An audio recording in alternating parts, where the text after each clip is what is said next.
I, 54, male, have been a dad to two kids, my daughter Elena, 24, female, and my stepson Alex, 26, male. Elena's mother, my first wife, and I were divorced for several years. We got divorced when Elena was 3 years old, but got back together a few months ago. My second wife, Alex's mother, passed away 4 years back. She was an amazing and beautiful woman, but if I'm being honest, she kind of dropped the ball when it came to being a mother. She never disciplined her son, and he sort of grew up to be a disaster. Even while he was in his teens, which is when I met his mother, he was a delinquent. But everyone believed that he'd grow out of that phase. He didn't, and continued to be a bully and got up to all sorts of shenanigans, so much so that we were more than relieved to ship him off to college when the time came. When I say that he was a bully, I don't just mean kids at his school. He was a bully through and through, even while he was at home. He never tried anything funny while his mother and I were actually home, but I would always get reports of him bullying Elena and making her cry whenever we'd come back. She said that he was rude to her all the time and would force her to do his share of chores often. Not just that, but he and his friends would bully her at school as well, and I tried to get his mother to discipline him or at least talk to him, but she kept claiming that he was just a kid and would grow out of it eventually. So I had to step up and take charge instead. I told him that he couldn't push people around all the time and try to intimidate them into doing what he wanted, but he fought back and said that he would do whatever he wanted. All my threats were pointless because he truly didn't care. I couldn't kick him out because then my wife would leave with him, and even Elena didn't want that. So we just had to make our peace with his behavior. It wasn't the best choice, but it was our only choice, and it was Elena herself who told me to give up trying to fix Alex's behavior because he was never going to change. She'd stopped talking to him altogether, and that had improved their relationship significantly, meaning they didn't even have one anymore, which is what they preferred. Eventually, he went away to college, and we finally had some peace and quiet around the house after that. My wife obviously kept in touch with him after he went away and tried to get us to talk to him as well, but neither my daughter nor I wanted that. We kept our interactions limited to when he would come back home for the holidays, and even then, we wouldn't speak to each other more than what was absolutely required. After my wife passed away, we stopped speaking because she was the glue holding us together, but now that she was gone, there was no reason for us to even acknowledge each other's existence. The last time I saw Alex was at my wife's funeral. It's been 4 years since then, and I have moved on somehow. My wife had been battling with cancer for the last 2 years of her life, and in spite of all the chemo, she couldn't make it. I was just content that I got to spend the last few moments of her life with her, and she passed away happy because she'd been with me, Alex, and Elena.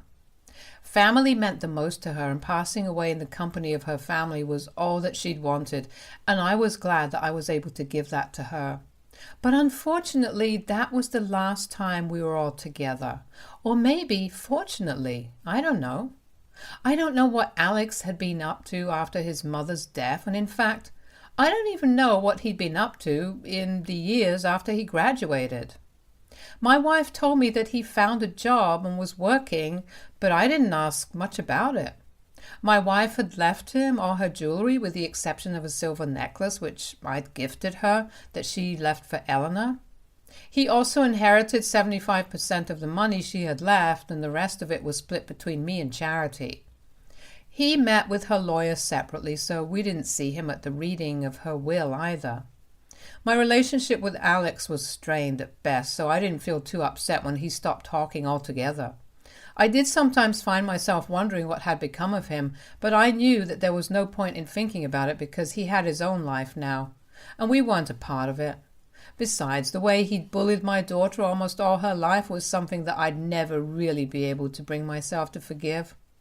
I had very mixed feelings towards Alex, which is what I'm actually trying to convey right now. Around a week ago, Alex called me in the middle of the night, and I was shocked when I realized that it was him.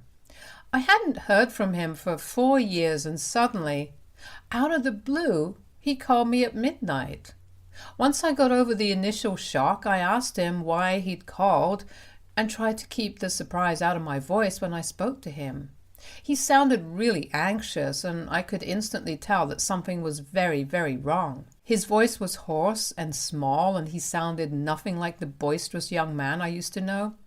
He confessed that he was in some trouble, but he didn't specify what sort of trouble he was in exactly, so I knew that things must be really bad. Then he confessed that he'd called me because he needed help since he was in a really tough spot and was going through a lot right now.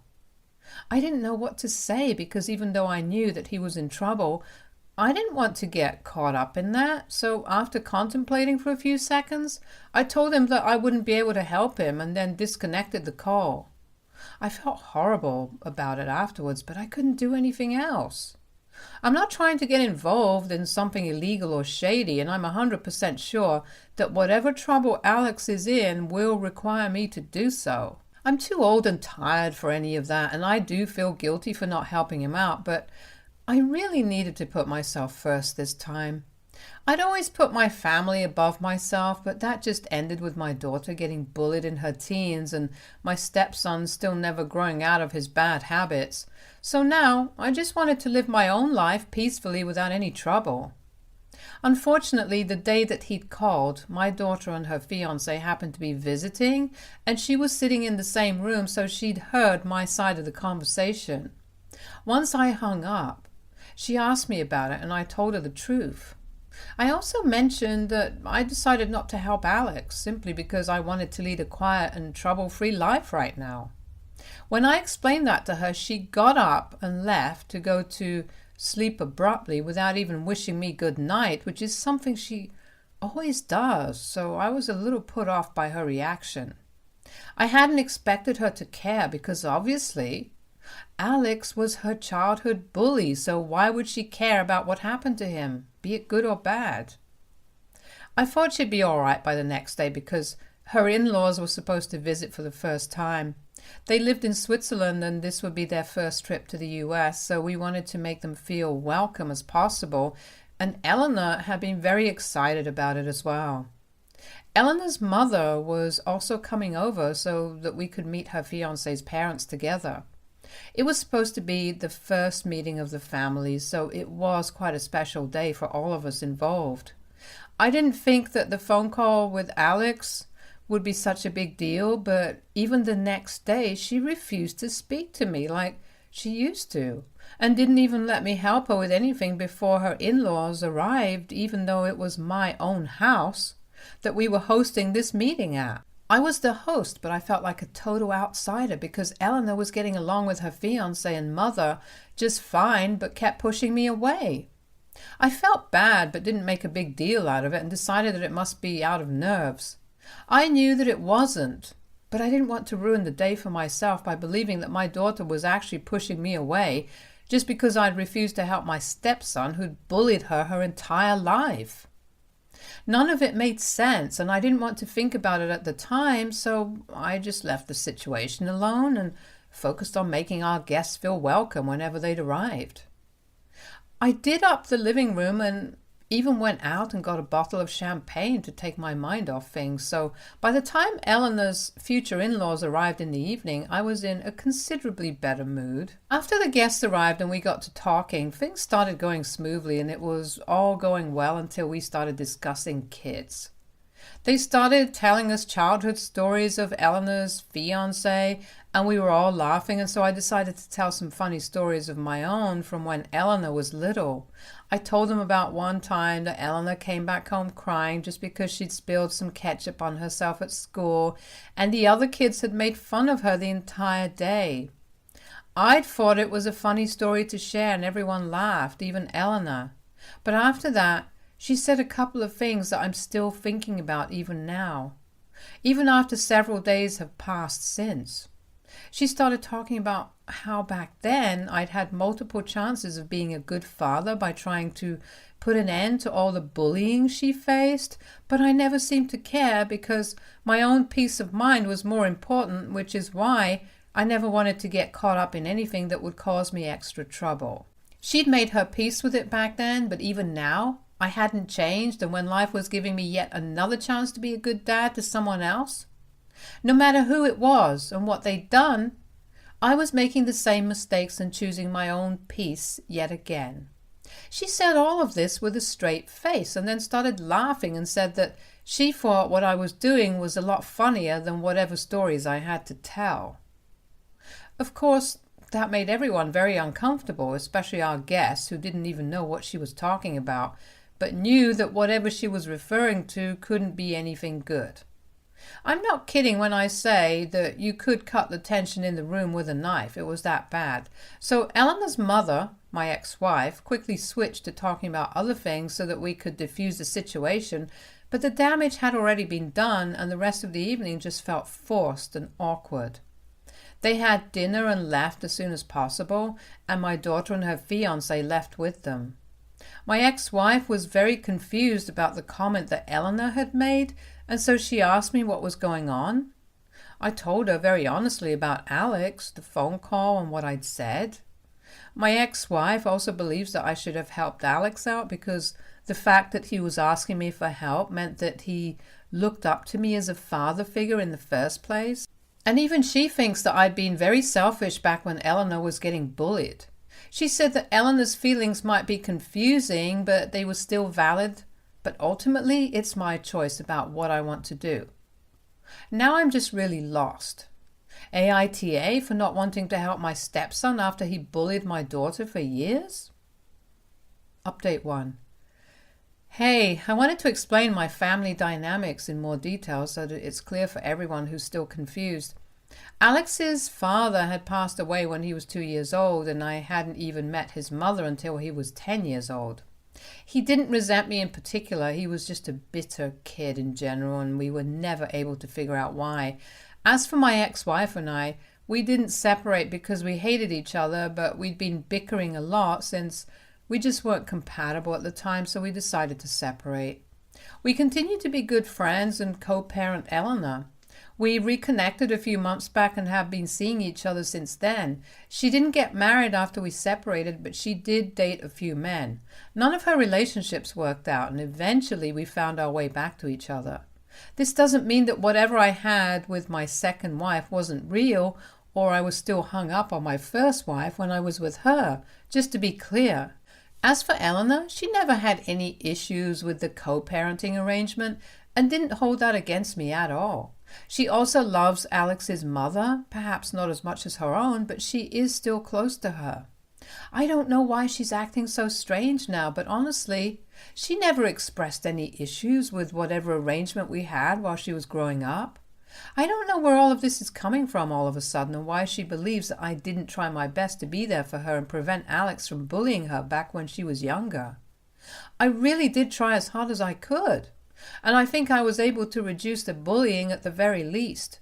I just feel like crap because of what she said to me, and it's like they can't even see that I tried my very best to balance all the relationships I've had to manage. All of this just sucks. Update 2. So I decided to speak to Elena about what she said, like a lot of you suggested I do. I couldn't live with this eating away at me and then pretending that it was all fine just because her in-laws were visiting. I invited her home this evening and told her to elaborate on what she meant to say when she said whatever she said the other day. And we had a heart-to-heart for the first time in ages, which was much needed. I realize that now. She told me that her feelings about her childhood were all really messed up, and even she herself couldn't figure out where this bitterness and resentment was actually stemming from. She confessed that back when she was in high school and Alex would bully her all the time, be it in school or at home, she began to hate him and always believed that she wasn't doing enough. She loved Alex's mother. That was true, but she hated Alex just as much as she loved his mother, and back then, even though she never verbalized it, she'd actually wanted me to kick Alex out, to teach him a lesson. no matter what the consequences of that would be. But then she didn't want my wife to leave, so that led to a lot of internal strife, which she never told me about because it was all just so confusing. As for what happened recently, when she realized that now I was refusing to help Alex out, she felt awful because she felt like I was choosing not to help someone who considered me a father figure yet again. In spite of her past feelings towards Alex, she's softened up considerably over the years because now that he's an orphan and literally has nobody else to look out for him, she thinks that I could help him out. She feels like she resonates with him in a very messed up way, since even her childhood was weird and abnormal, to say the least. The bottom line is, now, as an adult, she believes that I should do the right thing and help Alex out. Like Elena's mother also said, she thinks that if Alex looks up to me as a father figure, then this is the least I can do for the poor guy, since he literally doesn't have anyone else. I think it's really mature on her part, even though she hasn't yet forgiven him. Neither have I forgiven him fully, but I do think I'd like to help him out. Besides, I don't think I'd ever be able to forgive myself if anything really bad were to happen to him. The fact that he'd reached out to me and I'd turn him away would eat away at me for the rest of my life if something unfortunate was to happen. He hasn't reached out to me again, but I'll call him back tonight itself. Update 3. I called Alex back a few days back, and thank God that I did, because he was in serious trouble.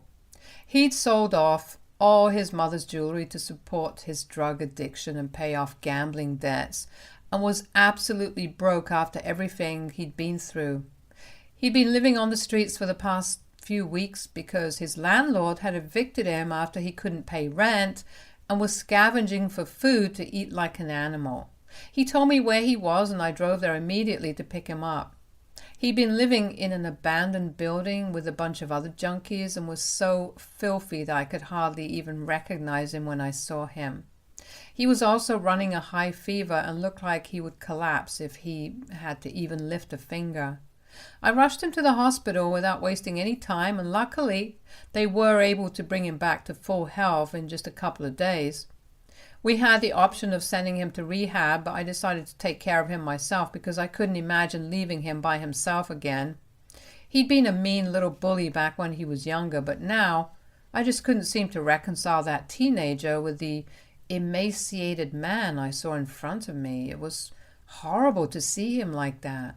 But I was glad that I got to him before things got even worse than they already were. I hate to sound negative, but I really don't think he would have survived if I hadn't called him back when I did. I really am grateful to my ex-wife and Elena for telling me to help him out, because I wouldn't have been able to live with myself if something happened to Alex. No matter what our relationship in the past had been, and he's changed considerably, which is no big surprise. Grief does that to people. He'd been really grateful to me and says thank you to me after everything that I do, even if it's something very basic. He'd been really quiet when I brought him back home and barely said anything apart from his thank yous and good mornings and good nights. That's all. But recently he's been opening up to me a little, and we did have a real conversation about what really happened to him after his mother's passing. In fact, we went back even further and discussed his behavioral issues when he was in high school and why exactly he was so resentful and bitter about everything. It was a difficult conversation, especially because he still seemed so out of it. But he wanted to talk about it and get it out of his system, so we did talk about it. He told me that he'd always felt like he was missing an integral piece of the family he wanted to have ever since he was a kid, because he didn't have a dad. So when his mother introduced him to me, he finally felt like that void would be complete, but then he got to know that I already had a daughter and realized that come what may, I'd always put her first. That's where the resentment started, so he pushed me away, even though he did look at me as a father figure, and hated Elena because she felt as if she was taking away his only chance at having a perfect family. And things only got worse with time, so he continued to isolate himself and push us away. After his mother passed away, he realized that he had absolutely nobody to call his own anymore, and that sent him into a depression that he couldn't deal with. So he got into drugs, gambling, drinking, until he couldn't walk straight almost every day. He had a few friends to support these habits and also all the money and jewelry that his mother had left him, but recently he ran out of money, and even his so-called friends left his side, which is why he turned to me, because he knew he couldn't count on anyone else. It was a desperate last-ditch attempt at saving and redeeming himself as a human being, and I am truly grateful that I answered his call for help. I'm ready to start afresh with him and make sure that he gets all the help he needs, because while I may not be an expert on family and how to deal with such complicated relations, I do know basic human compassion and empathy, and I'm sure that his mother would want me to do this for him. Update 4. Hey guys, it's been 5 months since the last update, and truth be told, I sort of forgot about it. But now that I'm here, I'd like to give you guys a quick update on what happened after the last update. So as you all know, Alex was having a hard time in the aftermath of his addiction, and try as I might, I'm not a qualified professional, so we eventually did have to send him to rehab so he could heal properly.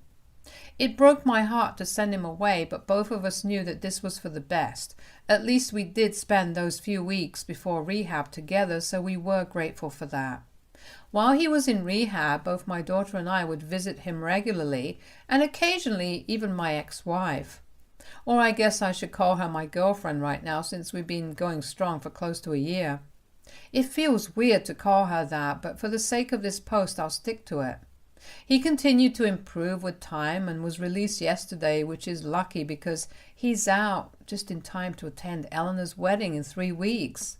They're not the best of friends yet, and I don't think they'll ever be, but they're okay with each other now, so that's a start.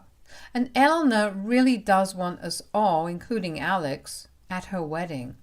He's going to start looking for a job soon as well, and until then, he's going to be living with me. He's in much better shape now, and I'm very grateful for it. Families are complicated, but I think with love, we can get through whatever life throws at us. This sounds really preachy, but at least that's the real lesson that I'm taking away from all of this. Thank you for all the love. Stay tuned for more stories from our girl relationships. All right, everyone's presentations are done. Nick, the manager, said as he tried to move the discussion forward. Excuse me, I haven't. I recently found out something. Nick interrupted me and began to speak. There's apparently someone in this department who didn't graduate high school and is just a part-timer. Meetings should be for employees only. Absolutely right. His lackey, Mike, of course, agreed with Nick. I'm leaving. After leaving the meeting room, I started to shut down my computer. I noticed that an email had arrived, not in my personal inbox, but in the company's shared email. Thinking, there's no point in speaking up, no one will listen, I went home quietly. The next day, I heard a commotion from Nick's desk. He was staring at his computer screen, his face pale. Nick? Is something wrong? Mike looked at the screen with him. And he turned even paler than Nick. Why is he so angry? Knowing the reason for Mike's distress, I thought to myself, serves them right. My name is Adam. My mother passed away when I was in the 9th grade, and I was raised by my father. Well, you could hardly call it being raised. After my mother passed, my father changed. He drowned his sorrows in alcohol, and though he still went to work, he squandered our living expenses on horse racing. Because of that, I had to start working part-time as soon as I entered high school. Every month, I went to the convenience store with bills in hand that couldn't be auto-deducted from my father's account. Even though I endured it because I didn't want to be alone, I reached my limit in my 2nd year of high school and dropped out. I found a live-in job at a distant inn. Thank you for everything. The day I left home, my father, still staring at the TV, spoke. Take care. That was our last conversation. Back then, 18 wasn't the age of majority, so I needed my father's permission to work, and I couldn't hide my place of employment. Yet, my father never visited me even once. I kept working just to survive, and before I knew it, I was 42. Years of hard work paid off, and I was transferred to the headquarters. I was thrilled to be recognized by the company, as I thought I'd be working in the field until retirement due to my lack of formal education. Listen up. Our work can change the future of our employees. Don't drag us down. On my first day after the transfer, Nick, dressed in an expensive suit, spoke sternly. There was a reason for this. Our inn was located in a prominent tourist destination, known so well that everyone in the state could sing its commercial jingle. At its peak, we had 5 locations within the state. But that was long ago. Due to financial difficulties and aging facilities, only the place where I had worked for many years and the original establishment remained. I was prepared to lose my job anytime, but now there was a glimmer of hope. With the rise of social media, the tourist area where the inn was located started gaining attention again. Depending on how hard the sales department, where I was transferred, worked, we could either thrive or be forced to give up this prime location to the new hotel chains continuously popping up. For Nick, who had switched careers from another industry to strengthen our sales, this was a battle he couldn't afford to lose. I understood why he had to be strict. I will do my best. Nick sneered at my enthusiastic declaration. Did you not hear what I said? I'm sorry. I thought I was listening carefully. Out of habit from years of customer service, I apologized reflexively, though I had no idea what had offended him. Someone was watching me with a smirk. In this department, there are those who are expected to excel and those who have been shoved here because they have nowhere else to go. You are the latter. It was Mike, the section chief. He's 7 years younger, at 35. But he was called to headquarters much earlier than I was and had been moving around within the headquarters ever since. I'm not jealous, but I can't accept that he's my boss. Graduating from a prestigious university, he has an unusually high pride and caused many problems as a newbie, making things very difficult for me when I was the front desk leader. When I found out Mike was transferred to the sales department a month before me, I was disheartened. Mike is right. With just a middle school diploma, there's not much you can do. Don't even think about achieving results. As if I didn't exist, Nick remarked, I'm thirsty. Mike eagerly ran to the coffee maker. It seems Mike is Nick's lackey. I regretted being happy about my transfer to headquarters, wishing I had stayed on site forever. Send a direct mail to every company on this list by the end of the day. Nick only assigned me tasks that even a new graduate could handle. What? There are over 1,000 companies. You want me to send to all of them by today? Yes, if you and your fellow misfits split the work, even those with nowhere else to go should finish by today. I glanced at the employees typing away expressionlessly. They were worn out from customer service, only thinking about leaving on time, or were women reassigned after having children, with zero motivation for work. Even Sam, a new graduate from the same university as Mike, who was supposed to be among the expected achievers, had no enthusiasm for the job, having joined the company wanting to do customer service. I don't care what they say, I plan to quit anytime, he said. Only Nick and Mike were highly motivated, making all the decisions between the two of them. I originally only wanted to work at the inn to survive and had no particular attachment to this job. I swallowed my words, thinking I had no right to reprimand them. About a month after the transfer, Nick told us with a frustrated look. To commemorate the 50th anniversary, we've decided to create a plan exclusive for one group per day. Originally, Mike and I were supposed to come up with it, but our president, Mr. Thompson, insists on hearing everyone's opinions. So, you all get a chance. As Nick explained, Mike began handing out prints. Make sure not to embarrass Nick. If your ideas are half-baked, you'll have to redo them. It seemed that they had printed his handwritten notes by Mr. Thompson, which included several questions and a section for free responses. It made sense why Nick had to seek our input, given that all responses had to be submitted to Mr. Thompson. We were given a week to think about it, and a meeting was scheduled to compile our ideas. My plan is to let guests enjoy both the old and modern America. Nick began the presentations. Guests would watch a master confectioner at a nearby traditional sweet shop make sweets in front of them. The welcome drink would be premium tea in a bottle. Nick's plan was certainly attractive. After his presentation, Nick called on us to present in the order we were seated. Just as I stood up for my turn. All right, everyone's presentations are done. Excuse me, I haven't. I recently found out something. Nick interrupted me. There's someone in this department who didn't graduate high school and is just a part-timer. He was likely talking about me.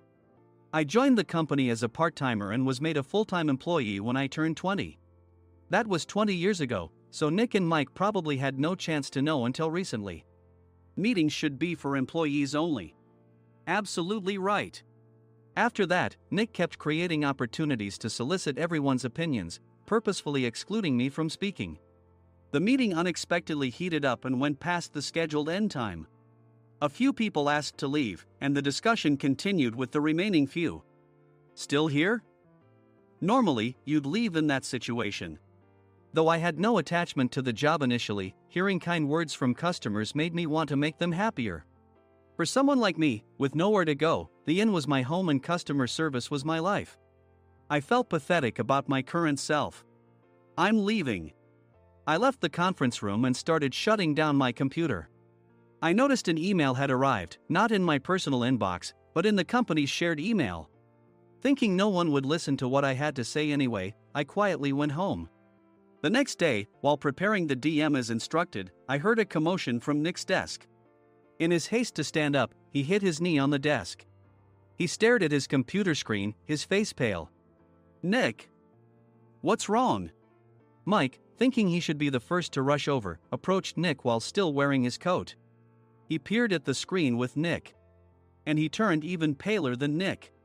Why is he so angry? Who is responsible for this company? Nick, more irritated than ever, asked, and Mike answered without checking. Probably Sam.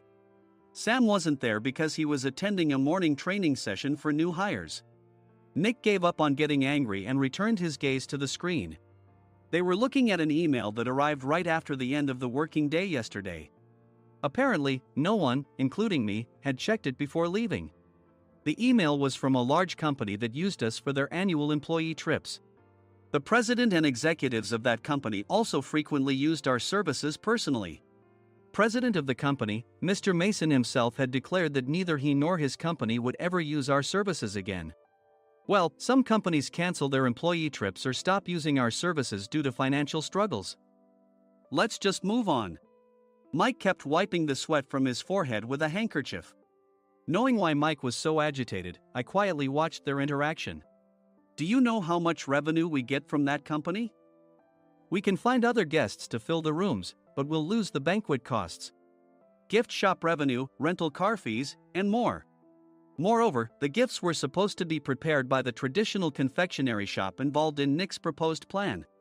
If it's known that we incurred such a huge loss at this critical time, Nick's position in the company would be jeopardized. Nick took a deep breath, seemingly trying to calm himself. All right, Mike.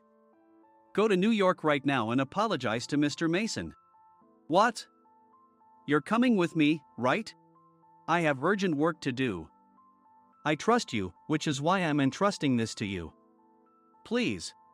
Mike, believing Nick's sincerity, agreed with a determined look on his face, saying, yes. That's Nick for you. Even if Mike went to apologize, Nick would shift all the blame onto him if the client didn't change their mind. Well, it was Mike's fault to begin with, so it served him right. About 3 hours later, Sam answered a call from somewhere and repeatedly apologized, saying, I'm very sorry. Everyone watched to see what was happening. After ending the call, he informed Nick with a weary tone. When Mike arrived at the client's company, he only made things worse, further infuriating Mr. Mason. He was demanding, get his boss here immediately. It was no wonder Sam was exhausted, dealing with such a call right after returning from training. What is that idiot doing? All right, Adam, you're coming with me. If sacrificing Mike didn't work, then I must be next. Normally, I'd want to refuse at all costs, but I saw an opportunity in this situation. If I can be of assistance, I'd be happy to join you. I obediently followed Nick, and we flew to New York. When we introduced ourselves at the reception, it became clear how serious the situation was, as the receptionist personally escorted us to the president's office. Angry voices leaked through the door, making both Nick and me uneasy. Excuse me. I'm Nick, the supervisor. I understand my subordinate has caused you trouble, and I deeply apologize. Nick, with his experience in the corporate world, knew enough to offer an apology before excuses. However, his customer service skills left much to be desired. I sighed as I saw Mike trembling like a small dog in the corner of the room. "What kind of training are you giving your subordinates?" Mr. Mason glared at Nick with a red face. The intensity of his gaze made even Nick take a step back. Regrettably, I joined this company only 2 years ago and was unaware of Mike's issues. I should have identified his shortcomings sooner. Indeed, I should have realized sooner. No sensible person would come to apologize and then give a lengthy presentation on the drawbacks of not using their in. Nick froze, his mouth slightly open. Suspecting the worst, I picked up the documents that had fallen to the floor. It seemed Mike hastily prepared these documents on the plane, listing the disadvantages. Disadvantage 1: if you change the venue for the company trip, employees might suspect it's for cost-cutting reasons, leading to a negative impression. Reading it aloud half-jokingly, Nick snatched the papers from my hand and checked the contents with a furious expression. Among the stack of documents was a receipt from a nearby convenience store's copy machine. I felt a pang of dread, hoping he hadn't shown the receipt as well. What do you think he said when I asked what kind of nerve he had to do this? I'm very sorry. Faced with the dire situation, Nick must have thought there was nothing left to do but apologize. In a voice smaller than I'd ever heard from him, he uttered words of apology. He said, "I'm a Harvard graduate. I don't believe I said anything wrong." "Mike, what have you done?" Forgetting his plan to pin the blame on Mike, Nick yelled loudly, even in front of Mr. Mason. "I didn't do anything wrong." "You're still saying that? Look at him." Mike pointed at me with a shaking hand. "I was assigned to headquarters in my 20s and now I'm a section chief. This guy only made it to headquarters at 42. Everything I've done proves I was right. So why are we losing the contract?" Having said his piece, Mike collapsed to the floor. "Of course. You were sent there because you had nowhere else to go." Mike never expected to hear such words from someone he looked down upon. He lunged at me, and Nick hurriedly stepped in to stop him.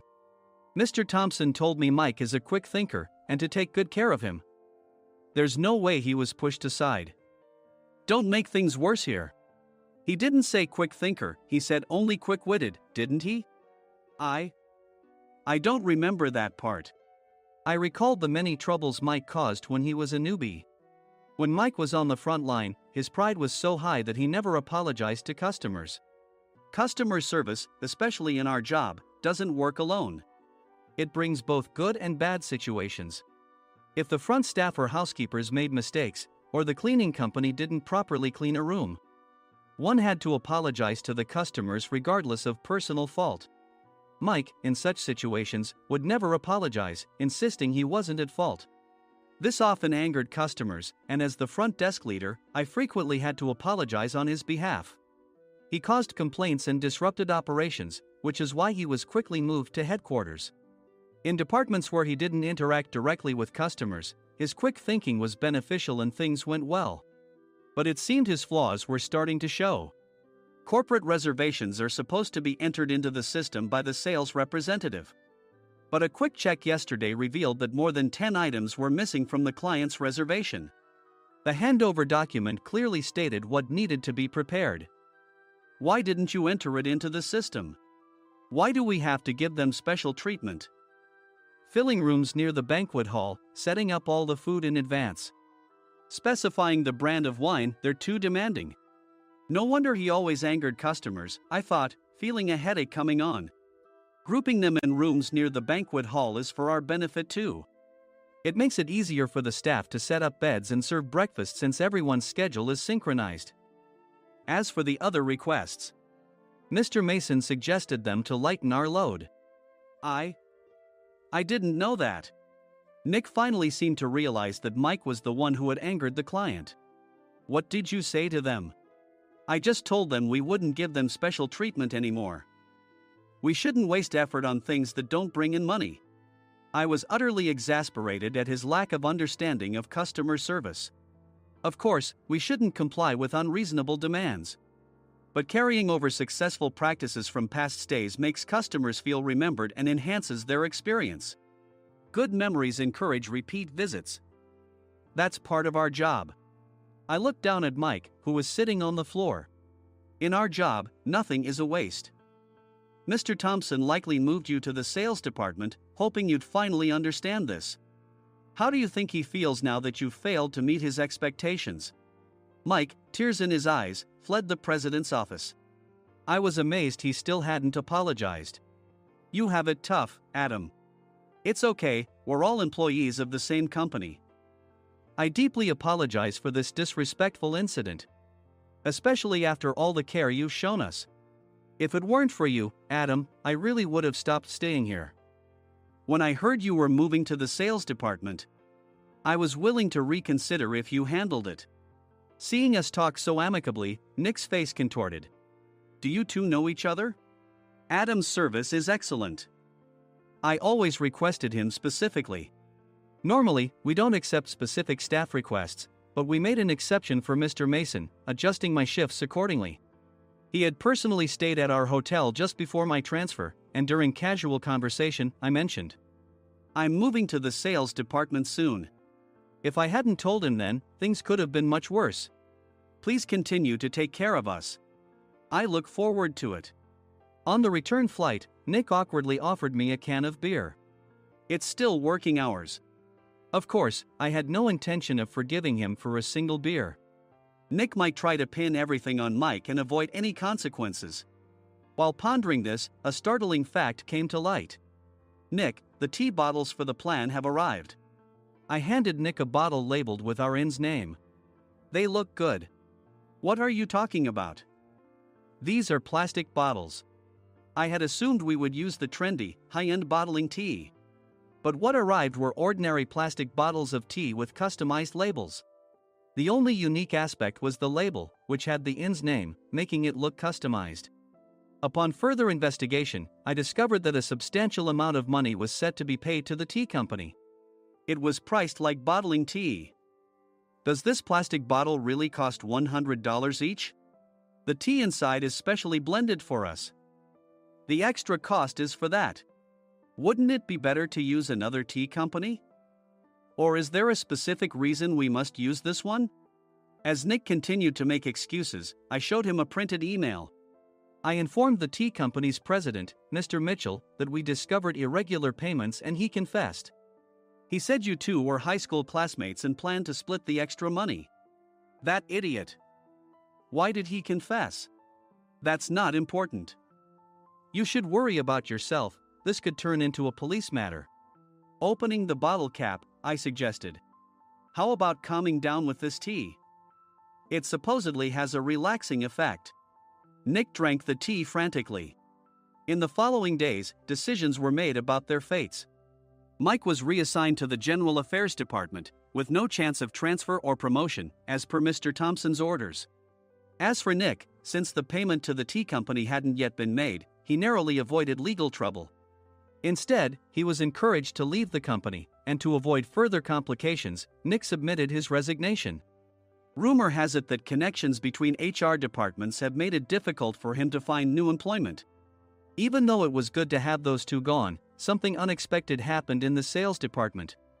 Everyone became motivated and united in refining the 50th anniversary plan.